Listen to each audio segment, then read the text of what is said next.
voilà, ma conférence s'intitule Maladie d'homme, maladie de femme, une question de sexe et de genre.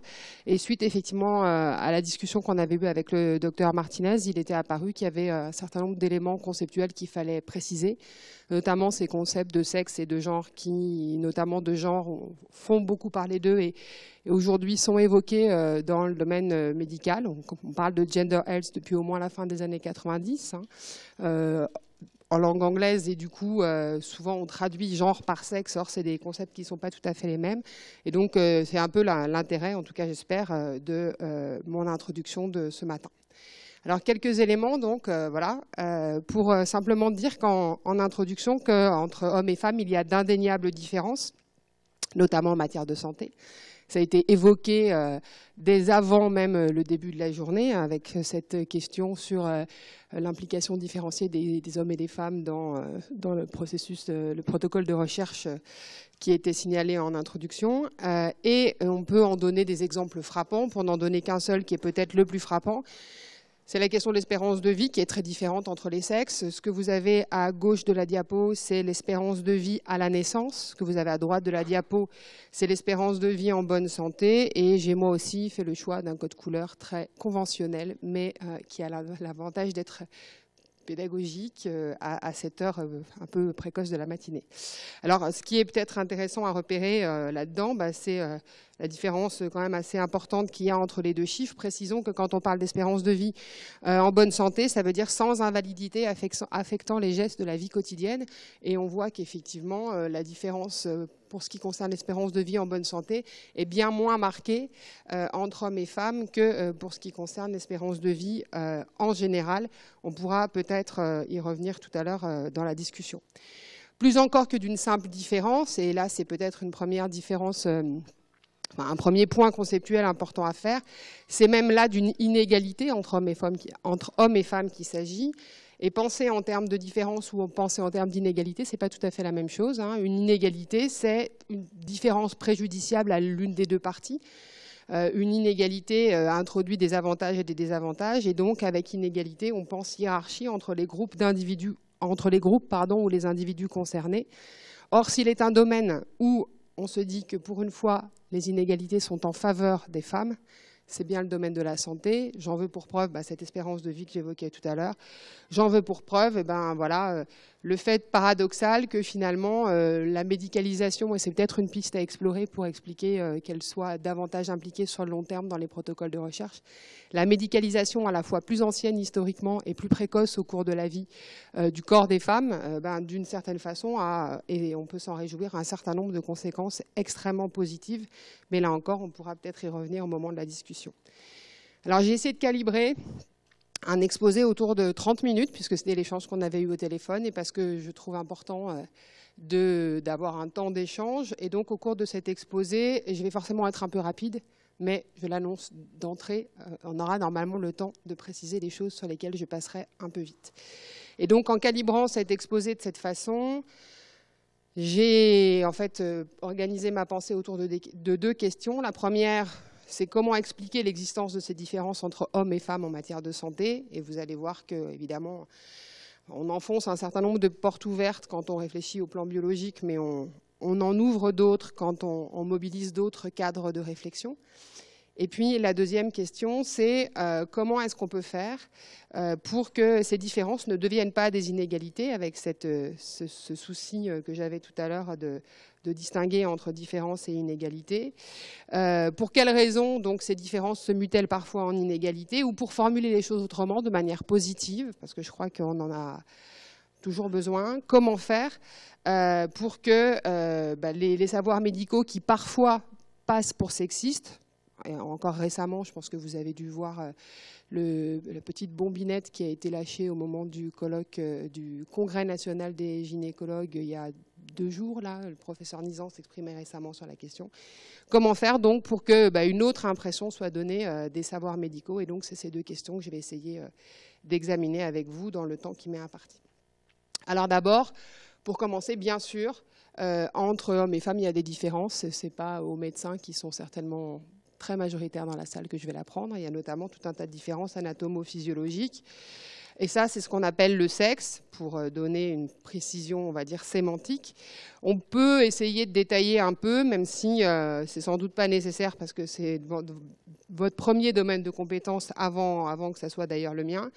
Et donc peut-être souligner rapidement voilà, qu'évidemment il y a des différences anatomiques, évidemment il y a aussi des différences physiologiques, puisque les femmes ont des choses que les hommes n'ont pas. Vous le disiez en introduction tout à l'heure, c'est d'ailleurs un des grands facteurs d'exclusion de cohortes féminines pendant longtemps de la recherche médicale, cette comment dirais-je, cette indécision hormonale, peut-être je pourrais dire les choses comme ça, donc illustrée ici, ou pour évoquer sur l'histoire d'un parcours de vie la question de la ménopause, tout en rappelant qu'il y a un équivalent masculin de la ménopause évidemment, qui est l'andropause. Et donc évidemment il y a des différences anatomo-physiologiques entre hommes et femmes. Je passe vite sur ce point sur lequel je vous sais forcément plus compétent que moi. Du reste, j'attire simplement votre attention sur ce point-là, il n'y a rien d'étonnant à ce que l'existence de plusieurs sexes dans une même espèce produise de la différence, puisque c'est justement pour cette raison que la nature invente le sexe. Étymologiquement, le mot sexe vient du latin sécaré, qui veut dire séparer, distinguer, et effectivement le sexe, qui est la base des mécanismes de la reproduction sexuée, c'est une innovation, puisque ça permet un brassage des patrimoines génétiques qui est lié à la nécessité de chercher un partenaire ou une partenaire pour se reproduire. Et ça, c'est indéniablement un bénéfice au plan biologique. Hein. On le sait depuis maintenant un certain temps. Alors ça, c'est le concept de sexe qui a tout à voir avec le biologique et sur lequel, j'imagine, peut-être étymologie mise à part, que vous n'aviez pas forcément besoin de moi pour être informé sur la question. Toutefois, il m'apparaît important de parler d'un autre concept qui était présent dès mon introduction, pour souligner que les différences femmes-hommes en matière de santé, elles ne sont pas seulement liées ou imputables à du biologique, mais qu'il y a un certain nombre d'autres éléments qui peuvent être mobilisés pour expliquer ces différences, et que donc il paraît être intéressant de mobiliser un deuxième concept qui est complémentaire du premier. Ce n'est pas des concepts qui sont concurrents, hein, c'est des concepts qui renvoient à des choses différentes, et qui est un concept dont l'usage est délicat et la généalogie assez complexe.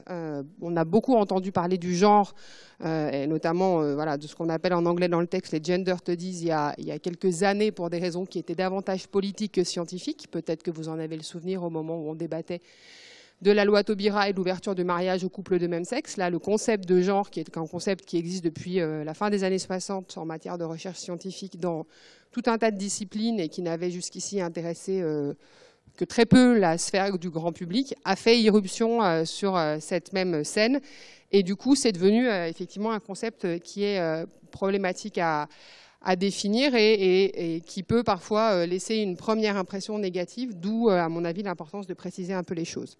Je crois que ce qu'il faut retenir avec ce concept, je le disais, à la fois délicat et à la généalogie complexe, c'est que ce concept-là, il renvoie à l'idée du vécu plutôt que de l'anatomie, même si, évidemment, il y a un rapport entre ce qu'on vit et l'anatomie dont on est doté, mais l'anatomie n'est pas tout.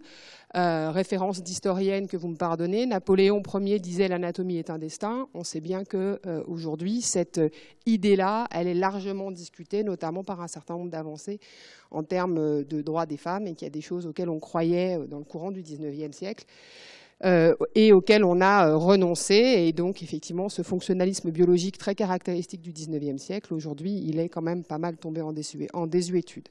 Alors, retenons que quand on parle de genre, on parle de ce qui, non pas de ce qui est de l'ordre du biologique, mais de ce qui est de l'ensemble des expériences sociales spécifiques que l'on fait au cours de sa vie. Et le fait d'être un homme ou une femme vous expose à des expériences sociales spécifiques différentes. Simone de Beauvoir le disait un peu autrement en 1949, mais ça a le mérite de bien résumer la situation.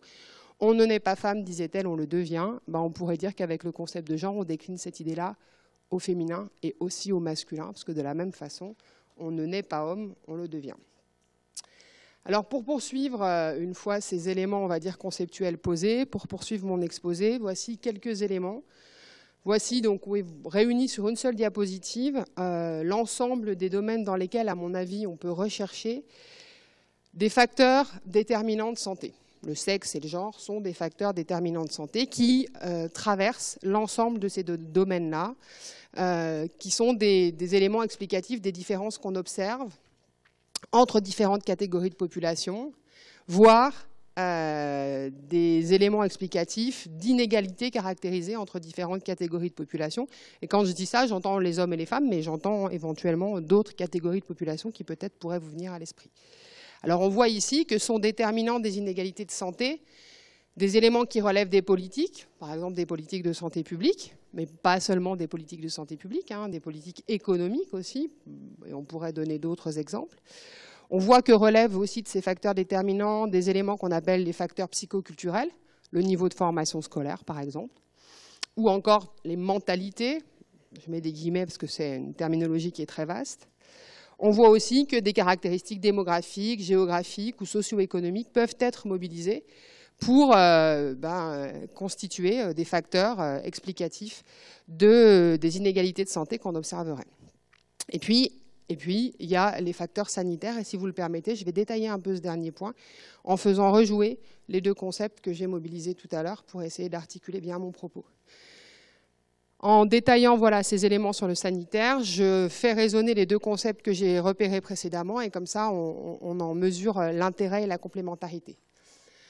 Dire donc que des éléments relevant du sanitaire constituent des facteurs déterminants de santé, c'est repérer d'une part des facteurs biologiques, génétiques, physiologiques, physiques, anatomo-physiologiques, voilà. Bref, des éléments qui relèvent du sexe. Mais dire que des éléments relevant du sanitaire constituent des facteurs déterminants de santé, c'est aussi faire une lecture des problématiques de santé en termes de genre, parce que ça conduit à prendre en considération, toujours au titre du sanitaire, donc la dichotomie sexe-genre, elle traverse les différentes catégories qui sont évoquées sur la diapo d'avant. Donc cette lecture en termes de genre sur la question du sanitaire, elle permet par exemple de référer à l'organisation du système de soins. Je montrerai à travers deux exemples rapidement évoqués tout à l'heure que hommes et femmes sont pris en charge de manière différente et que parfois ça produit des inégalités. Des éléments aussi qui ont trait à la possibilité de la mise en œuvre des connaissances médicales et même d'ailleurs aussi à l'état des connaissances médicales. Et là, je vous donnerai quelques éléments d'histoire de la médecine dans un instant. Et puis enfin, ça pose la question de l'accès aux soins. Et on sait aujourd'hui, parce que dans une perspective de genre, on sait qu'il y a des inégalités sociales femmes-hommes qui sont considérables et qui tendent à se creuser, notamment en lien avec le fait que les couples se défont davantage et que du coup les femmes sont davantage en situation de précarité économique. Et bien, en termes d'accès aux soins, on est aussi dans une perspective sanitaire, mais dans une perspective qui relève effectivement du sexe et pas du genre. Alors ces éléments conceptuels étant posés en lien avec la première question que je me posais, j'en viens à la deuxième question et donc, vous vous en doutez, à la deuxième partie de mon exposé, qui est de savoir comment est-ce qu'on passe des différences aux inégalités, pour quelles raisons est-ce que les différences se muent en inégalité au point que les savoirs médicaux, je le disais en introduction tout à l'heure, peuvent parfois passer pour sexistes. Ou pour le formuler autrement, comment faire pour que ça n'advienne pas? Pour répondre à cette question-là, il faut faire un peu d'épistémologie, un peu de philosophie, un peu d'histoire des sciences, un peu de tout ça en un gros quart d'heure. Alors d'abord, première chose, toute bête, mais encore faut-il le rappeler, enfin l'indiquer, on cherche et on publie bien davantage sur les différences que sur les similitudes. Une partie de notre perception des différences femmes-hommes est ainsi biaisée par le fait qu'on publie plus volontiers pour dire qu'on a trouvé quelque chose de la différence, plutôt que pour dire qu'on n'a rien trouvé. C'est bête, hein? Mais voilà, c'est une façon de construire le savoir qu'il faut avoir à l'esprit. Quelques exemples en images, alors qui vous pardonneraient la dimension grand public, mais c'est un vrai marronnier de la presse grand public, la vulgarisation scientifique. Tous les ans, il y a un numéro sur hommes-femmes, quelles différences, les vraies différences, on a trouvé la différence ultime et absolue. Et en fait, quand on fait l'histoire des sciences au long cours, on se rend compte depuis le milieu du 19e siècle qu'on cherche, on cherche, on cherche. Dans les crânes, dans les bassins, dans les cerveaux, dans les hormones, dans les chromosomes, dans les gènes. Et que, alors ça c'est la perspective de l'historienne, j'imagine que ça fait beaucoup moins sourire les médecins. Mais moi en tant qu'historienne, je trouve amusant de voir que plus on cherche, moins on trouve. Du coup, évidemment, ces éléments simplement on va dire de fabrique des savoirs, on publie sur la différence plus que sur la similitude. Cet élément-là étant posé, évidemment, il faut le dire, bien sûr qu'il y a des différences entre femmes et hommes, mais entre hommes et femmes, tout n'est pas différent. Si vous prenez le temps d'y réfléchir un instant, moi, là encore, je vais faire ce que je sais faire, c'est-à-dire de l'histoire. Quand on découvre en 1857 la fonction glycogénique du foie, 1857, on découvre une similitude entre hommes et femmes, même si c'est assez peu mis en avant dans les publications de l'époque. Ça, c'était un premier élément, on va dire, de l'ordre de comment est-ce qu'on produit nos savoirs et puis sur quoi est-ce qu'on publie. Hein.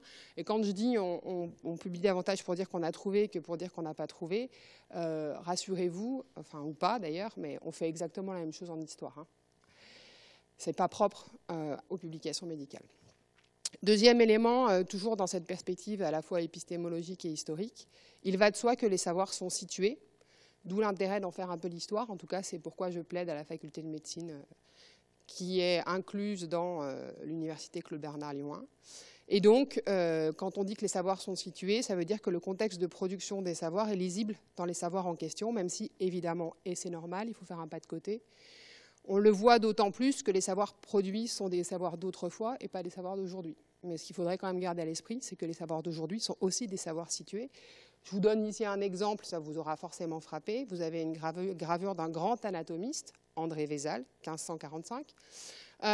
C'est une référence scientifique pour son temps.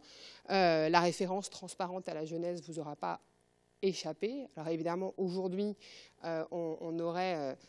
une lecture, enfin, on aurait comme ça en transparence le contexte de production du savoir qui se lirait de manière moins frappante, mais on peut faire l'hypothèse que si ça nous frappe moins, c'est parce que ça relève de notre cadre habituel de pensée et que donc dans ce cadre-là, on ne repère pas ce qui paraît étrange quand on a 5 siècles de décalage. Et puis enfin, les contextes de production des savoirs médicaux, je vais revenir sur la question des hommes et des femmes, les contextes de production des savoirs médicaux sur les femmes et sur les hommes conduit à élaborer le savoir sur les femmes secondairement à celui élaboré sur les hommes.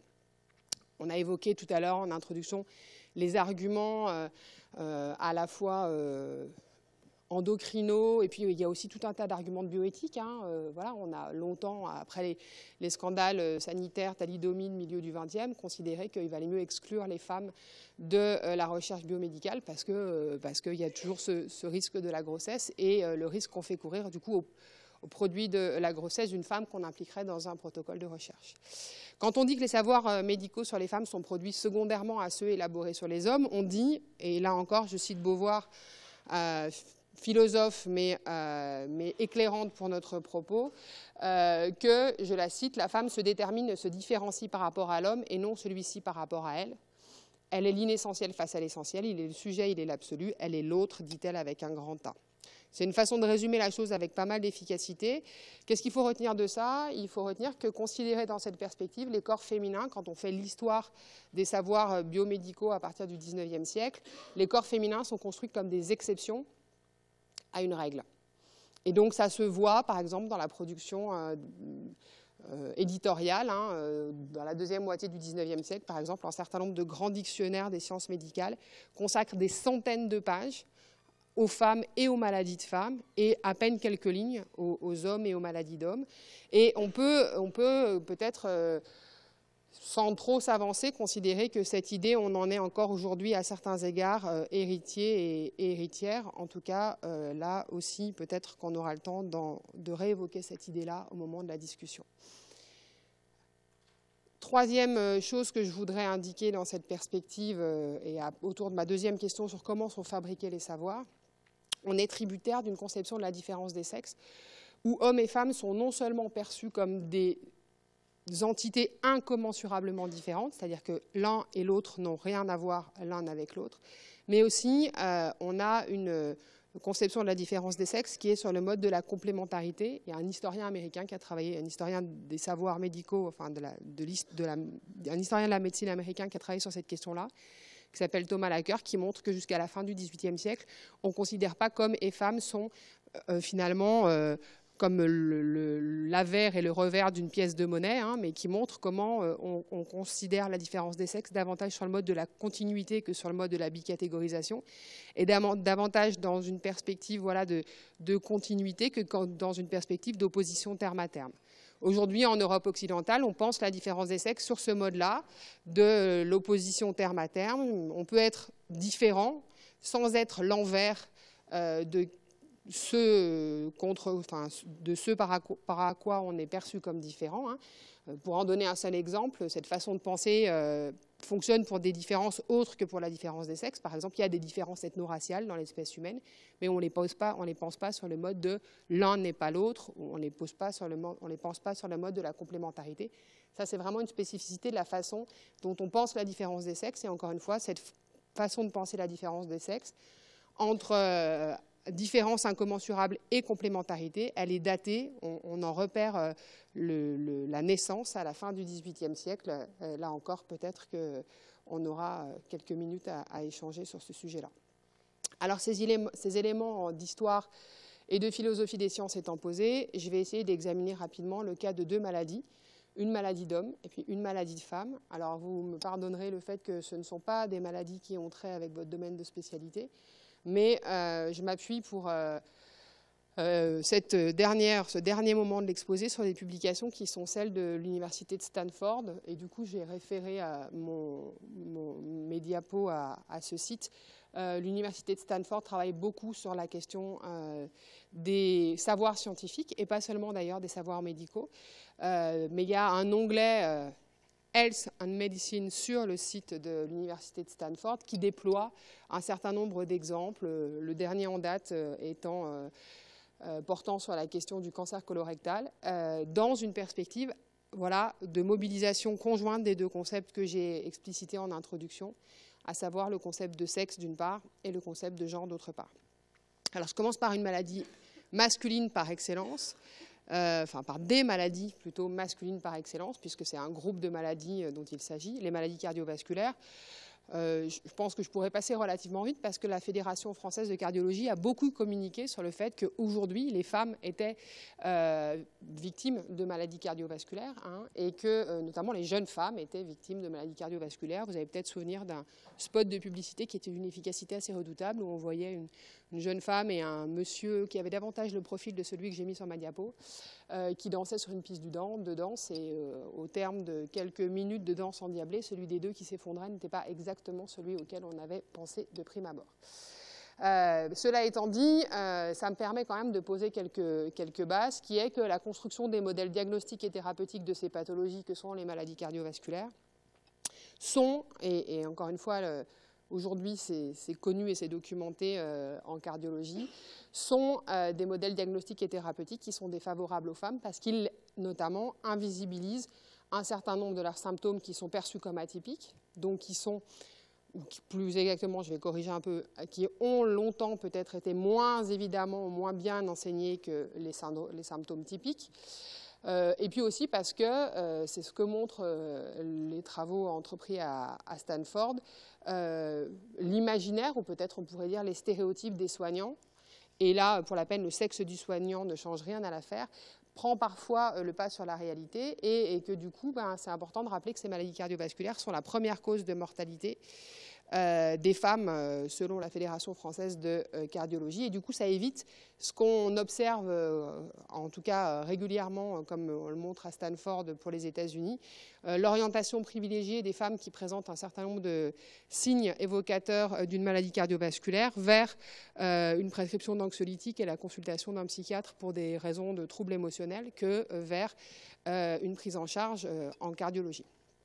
Et là, encore une fois, ce que je veux bien mettre en avant, c'est le fait que le modèle diagnostique et le modèle thérapeutique, faisant l'économie de la réflexion au prisme du sexe et du genre, parce qu'il y a ces deux éléments-là qui permettent de comprendre pourquoi les maladies cardiovasculaires sont construites comme des maladies réputées masculines. Si on ne s'est pas posé ces questions-là, effectivement, on soigne, on prend moins bien en charge les patientes que les patients. Là où la perspective de sexe et de genre pour laquelle je plaide me paraît extrêmement intéressante, c'est qu'elle fonctionne évidemment aussi à l'inverse, c'est-à-dire qu'il ne s'agit pas de dire que les femmes sont les cordonnières les plus mal chaussées ou qu'elles sont les seules patientes discriminées, c'est vraiment pas l'objet. Ça serait d'autant moins congruent avec les chiffres que j'ai annoncés tout à l'heure d'une espérance de vie supérieure pour les femmes que pour les hommes. Donc les choses fonctionnent effectivement à l'inverse. Pour l'ostéoporose, maladie réputée féminine, Même chose, on a des modèles diagnostiques et des modèles thérapeutiques, des modalités de diagnostic qui consistent à faire des mesures d'ostéodentistométrie sur une partie du squelette féminin, en l'occurrence les os du bassin, qui sont de toute façon moins denses à un niveau physiologique que les os du bassin masculin pour des raisons évidemment qui ont tout à voir avec le sexe, et donc avec la biologie et pas à voir avec le genre. Et voilà, la diminution de la densité osseuse qui est un signe d'ostéoporose, elle est beaucoup moins bien diagnostiquée chez l'homme que chez la femme, parce que l'imaginaire de la maladie, c'est que c'est une maladie de femme ménopausée urbaine ayant une faible activité physique, les hommes ne cochant aucune de ces cases-là, à commencer par la première. Et puis, quand on parle de modèle thérapeutique, ça veut dire aussi des traitements, des traitements qui ont tardé à être développés pour des patients, pour la simple et bonne raison qu'encore une fois, quand on ne repère pas les patients, on ne s'embarrasse pas de savoir comment il faudrait éventuellement essayer de les soigner. Donc, j'insiste bien, là aussi, il y a des éléments qui relèvent du sexe, qui expliquent que ça soit une maladie réputée féminine, parce qu'il y a ce que j'évoquais dès mon introduction, ce phénomène particulier aux femmes qui est la ménopause, qui conduit à une destruction de la masse osseuse et qui conduit les femmes du coup à présenter l'ostéoporose, et que l'andropause intervenant plus tardivement et les hommes ayant une espérance de vie moins importante. Alors là, pour la peine, il y a du sexe, l'andropause, et du genre, l'espérance de vie moins importante. Et bien du coup, on repérait moins les patients atteints d'ostéoporose, mais il y a aussi, et j'y insiste bien, comme pour la maladie cardiovasculaire, l'idée préconçue que ce n'est pas une maladie d'homme et que donc du coup on diagnostique souvent l'ostéoporose une fois que la fracture ostéoporotique est intervenue, donc en aval et pas en amont. Alors je vais réussir à tenir mon timing puisque je conclus en 28 minutes. Je conclus simplement voilà, mon propos en disant qu'effectivement il y a des maladies d'hommes et des maladies de femmes, bien sûr. Mais que ces maladies d'hommes et ces maladies de femmes, il faudrait toujours essayer de les envisager dans cette double perspective de sexe et de genre, c'est-à-dire dans une perspective qui est d'intérêt pour la biologie, bien sûr, mais en ayant, en portant une attention particulière à la façon dont on lit les faits biologiques. Parce que quand on fait de la recherche scientifique, on interprète toujours des faits biologiques. Et quand on interprète des faits biologiques de l'ordre de la différence entre les sexes sur le mode, comme je l'ai montré tout à l'heure, de la différence incommensurable et de la complémentarité, on a une façon de lire les choses qui est située voilà, historiquement et sociologiquement, comme je le disais tout à l'heure. Donc se poser toujours la question au prisme du sexe, se poser aussi toujours la question au prisme du genre. Et je trouve que j'ai acheté récemment et que je lisais tout à l'heure dans le train en venant un numéro spécial de la revue Sciences Humaines qui pose la question de savoir si la médecine est une science humaine. Donc, voilà, pour la peine, ça plaide au sens des sciences humaines, pas au sens évidemment que les médecins sont déjà empathiques, mais au sens où la médecine serait une science humaine au même titre que l'histoire ou la sociologie. L'organisation actuelle des études plaide assez peu pour cette idée-là, mais même si à l'université Lyon 1 où j'enseigne, les sciences sociales ont une part importante dans la formation initiale des médecins. En tout cas, se poser voilà, la question de l'analyse des maladies d'hommes et des maladies de femmes au prisme du biologique et au prisme du sociologique, être un peu sociologue, donc.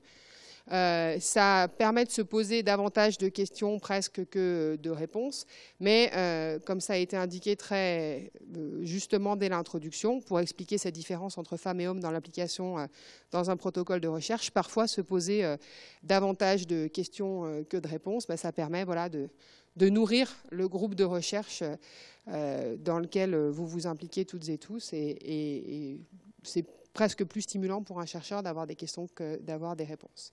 Je vous remercie de votre attention. Il nous reste pas mal de temps pour discuter, du coup. Et donc, je suis à votre disposition si vous avez besoin d'éclairage complémentaire.